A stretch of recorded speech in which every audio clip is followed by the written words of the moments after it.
Oh my God. What am I doing? Elite?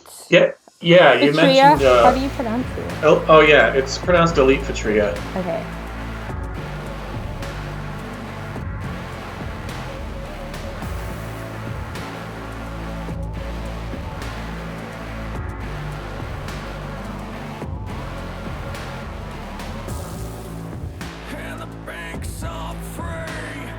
Hello, welcome to Just Thinking Out Loud. I'm Desi-Rae. I have a guest with me. His name is Bryan Day, and he is a member of a band called Elite Fitrea. I very briefly mentioned them a few months ago. I was saying that it's not necessarily my music, but when I did listen to it, I liked it a lot. And I met Bryan at the International Conference on Men's Issues in Chicago, and he had given me a little thumb drive of his music. And I'm bringing him on my show because one, his band has come out with a new album that he's going to talk about, but particularly because the inspiration for the music is about our culture and the times that we live in. And I thought that we could kind of get some insight into where that music is coming from. So I'd first like Bryan to introduce himself to you, apart from what I've already said, and then we can talk more about the music.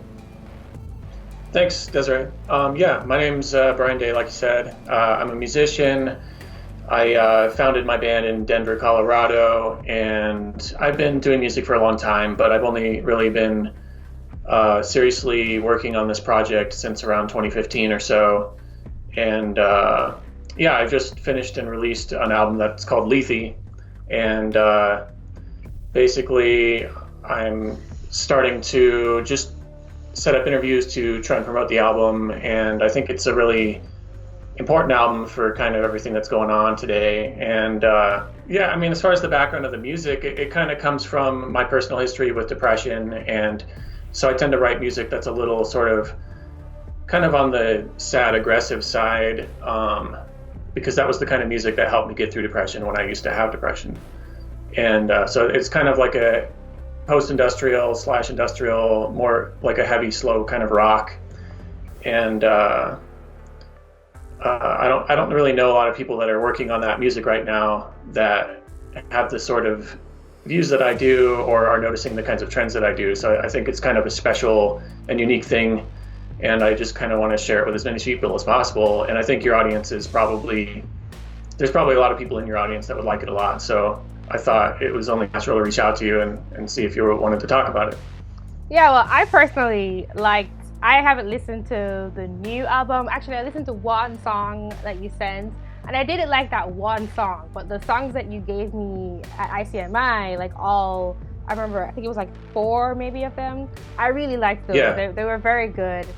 They were very emotion provoking. And when we listen to music, it's kind of funny how we can all listen to the same thing and sort of get a similar feeling, or memories attached to those feelings might be different, but music can really pluck at certain strings almost precisely, and it's quite interesting.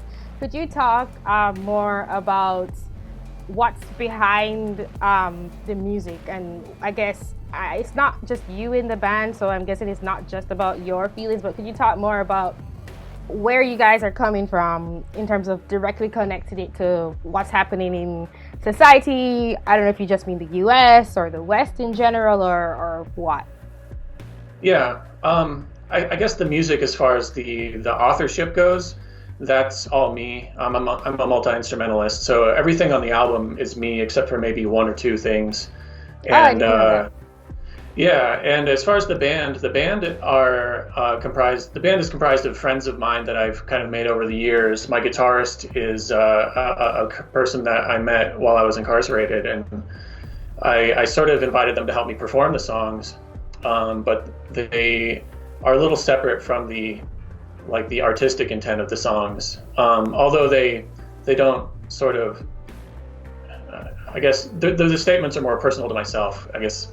But as far as what's the cultural commentary that the album represents, it's kind of hard to say whether it's just about the West, because because it's sort of a commentary on collectivism and its tendency for lying and for causing people to forget their own observations and their own pasts, and these kind of political ideologies have taken over a good portion of the world, not just the West. And I think maybe it's more relevant to the U.S. and maybe the West right now, but I think it's a more I think the story is more applicable to the human condition at this point because of how much influence that style of thinking has had on the human psyche all around the world.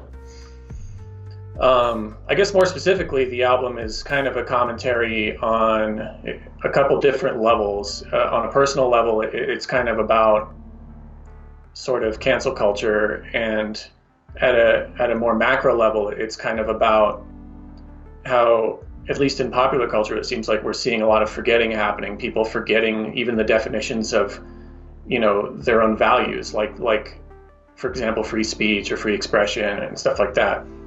And so the album is called Lethe. It refers to this mythological river in like ancient Greece, where it was a river in Hades that they imagined souls that drank out of it would forget their memories of life on Earth. And so I kind of explore Hades in a kind of musical way to sort of tell the story of what might be in the future for people that forget their own values, collectively.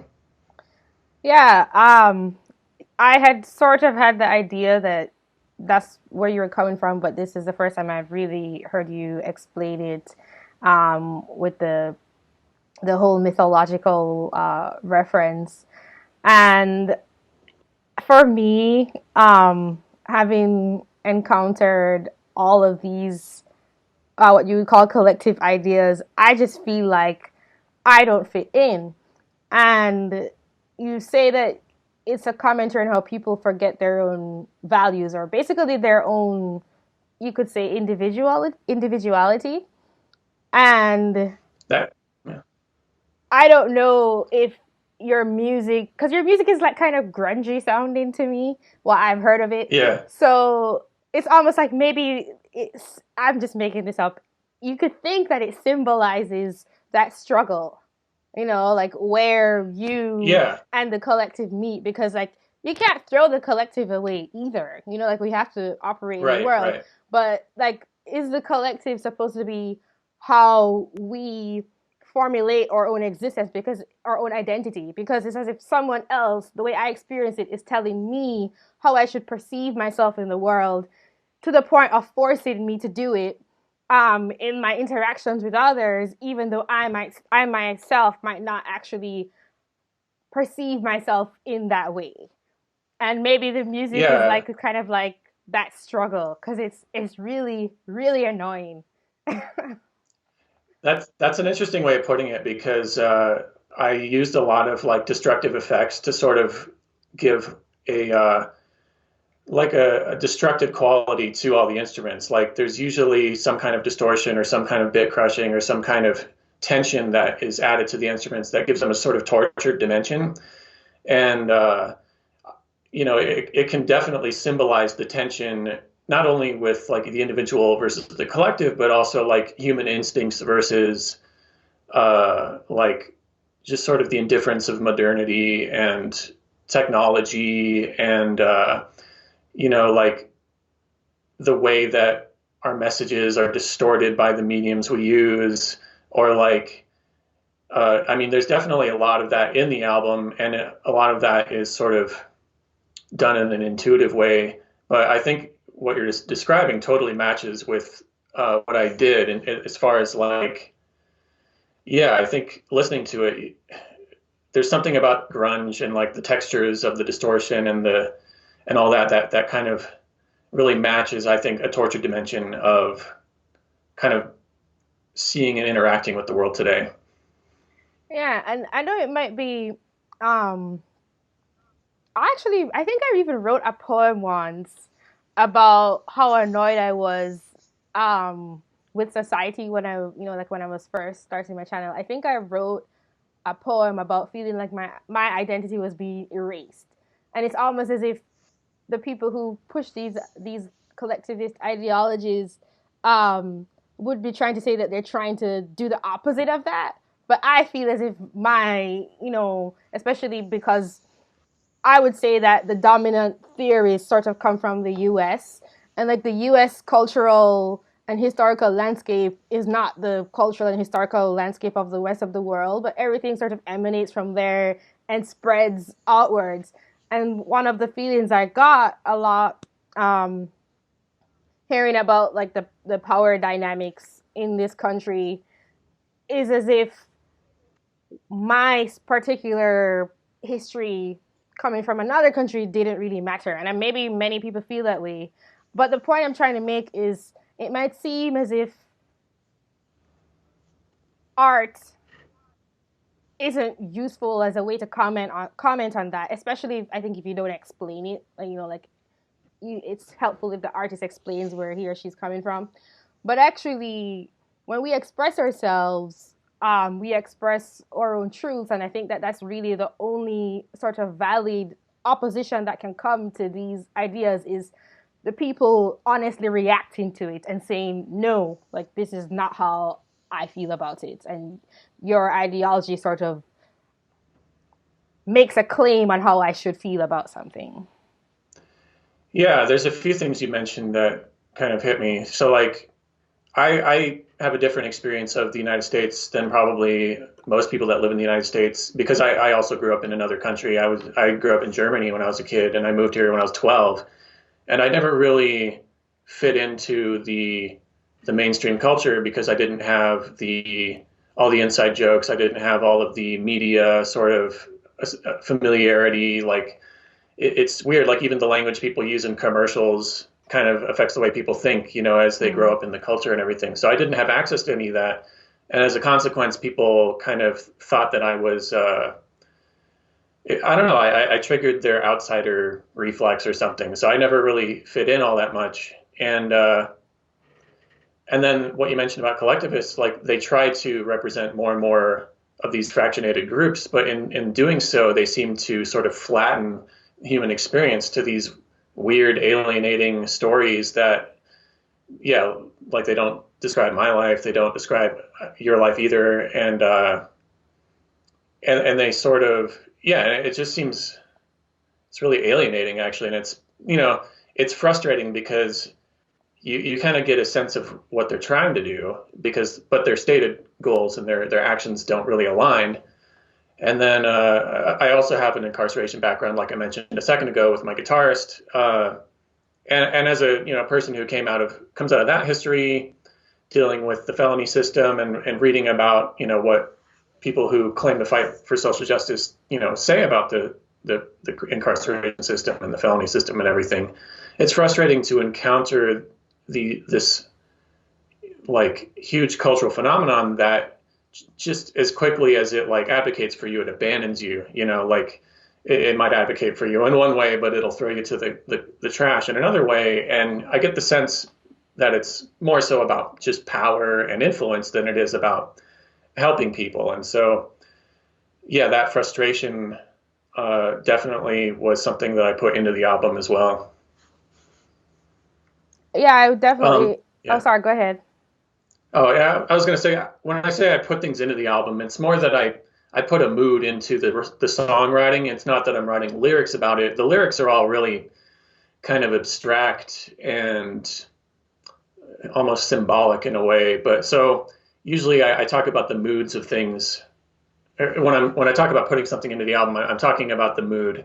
So I'm trying to transmit the mood so that you can feel it too, basically, and not feel alone. You know what I mean? Yeah. Yeah.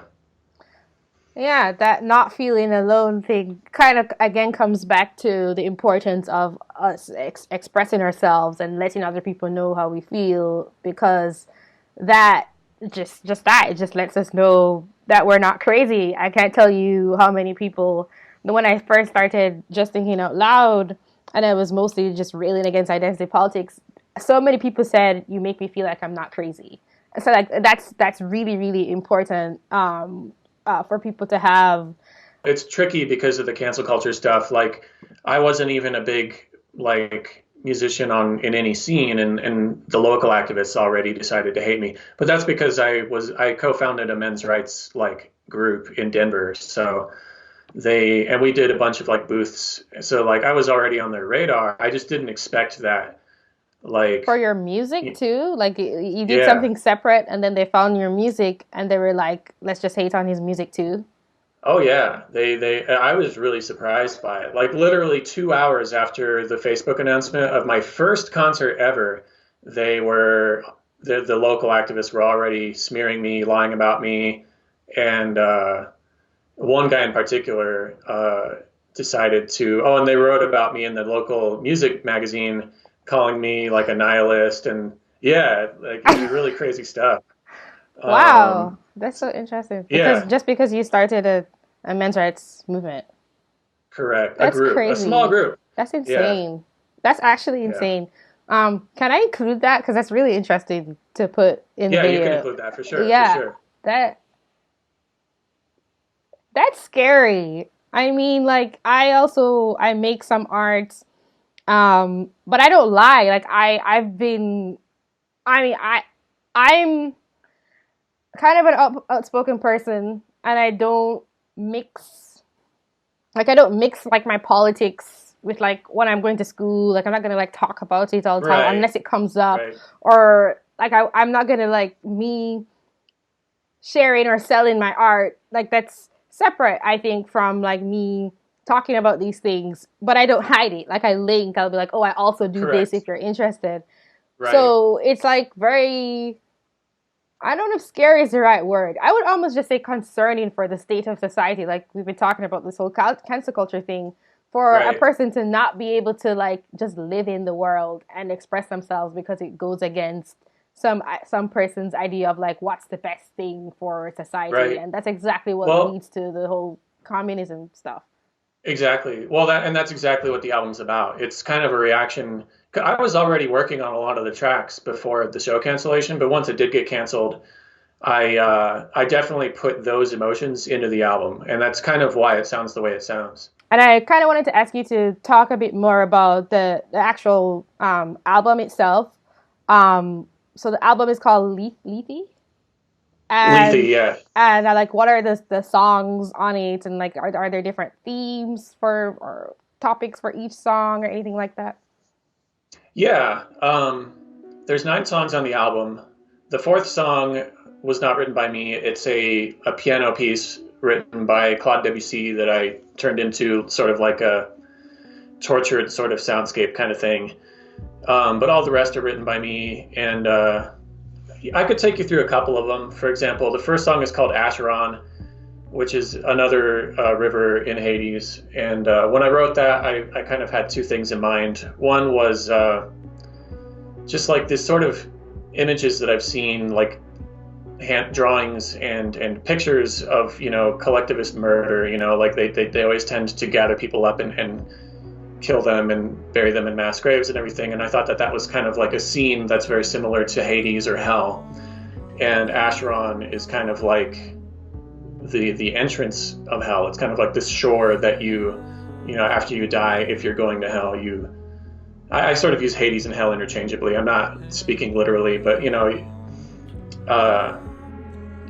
arrive at the shores with all these other people, and it's just this cacophonous scene where everyone is sort of like, what the hell, this is reality now. It kind of reminds me of boot camp too. I was in the Marine Corps, and when you first get to boot camp, it's all shouting and all chaos and all like, what the hell did I just get myself into?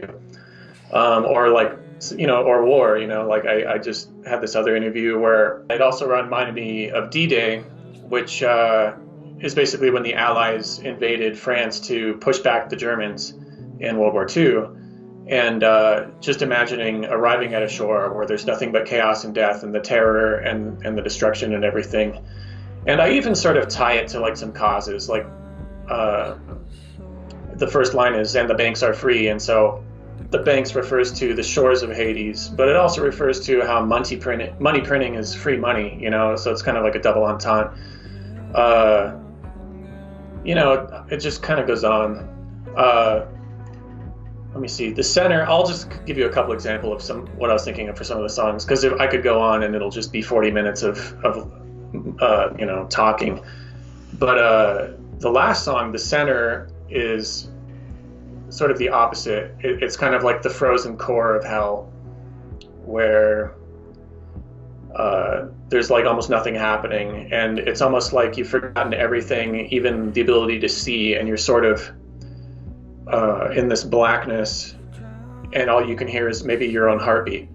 And I was talking to Jonathan Pajot about the album recently, and he said he wishes there was like a kind of a single song that provided some like relief, which there isn't any, but the last song is kind of like a hope of reincarnation, because part of the Lethe mythology is that souls couldn't reincarnate until they'd forgotten all the details of their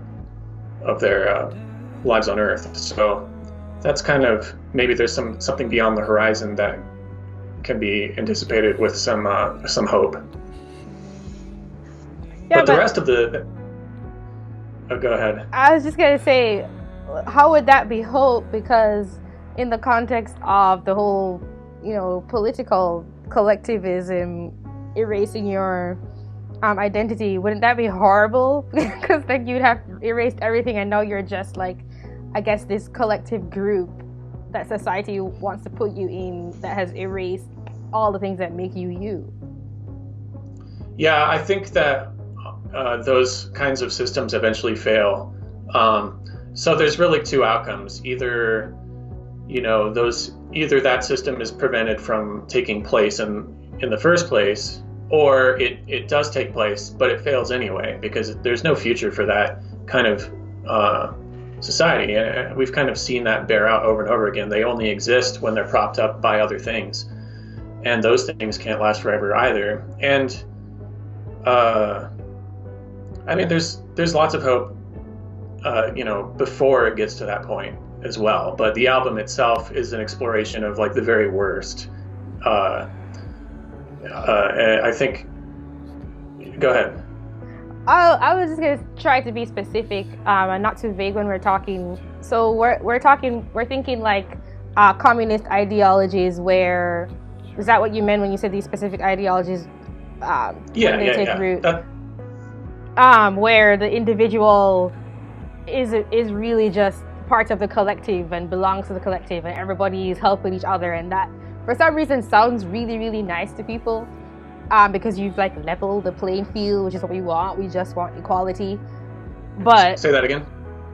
I said for some reason that sounds really nice to people because we've leveled the playing field, so everyone's equal, and we want equality, which is like that's the word we use, and that's kind of the word that drives people, the vision that drives people towards implementing these ideologies. Is the idea of equality. But if you have the equality, you've then erased the individual. At least the way it actually plays out when these societies take hold. Even if people who initially start advocating for them, that's not what they think will happen. I just wanted to specify what we were talking about when we said these societies. Yeah, you're right. Yeah, I am talking about communism, and I think that part of the Lethe sort of symbolism is about how people just have forgotten about communism being, the reality that it is. Like people sort of roll their eyes, and they'll they sort of think of, they just don't they've forgotten, either deliberately or because they were never educated in the first place about them, all of the horrors that happened in the Soviet Union, in China, in North Korea. So I'm just kind of exploring the worst of it. And I'm also sort of like trying to make art that depicts it, because there isn't a lot of art that explores, at least to my knowledge, there's not a lot of art that has explored the true horrors of it all in a way that people will actually listen to or digest, because it's not just about a possible future, it's also about the past in some sense, like things that have already happened. Yeah, now that you say that, you're absolutely right. I don't know of much like film, for example, which I would say is the most kind of popular art that sorts of tries to give society a grounding about what's good or what's not for society. I think film really tries to do that a lot, and I haven't seen much film that denigrates like communism or the ideas that drive communism, which don't sound that bad at all. It's about, leveling the playing field. But I have seen a lot that denigrates capitalism and like businessmen, or that I've definitely seen that, and I don't really see much of the other, and that's something of interest for sure. Right. I remember there was a YouTuber several years ago. I can't remember who, but was like, where's the anti-communist art, you know? And I was working on sort of some dystopian sort of music, and it hadn't become lethy yet. And then when I had a show that got canceled, and I wasn't sure how prevalent cancel culture was in society, but it happened to me, and I hadn't even really started yet. Like, so I was like, wow, this is a real phenomenon. And so I sort of I decided to explore it in an album rather than try and butt my head against the system or whatever.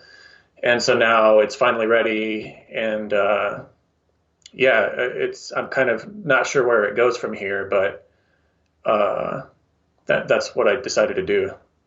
Okay, I kind of have one more question for you that's more about the political philosophy of the music. How would you say, I haven't answered in my head, but how would you say the cancel culture relates to the collectivism and erasing individuality? Well, so cancel culture is it sees itself as fighting for the underdog. But I see it as a sort of informal felony system. So once you're canceled, you're kind of, you have all these lies about you that are sort of put on the internet for people to see. And this makes it very difficult for you to find employment or find, and it's designed to do that. And because I'm a felon, I was like, oh, it's just a felony. It's a felony that people give you on the internet.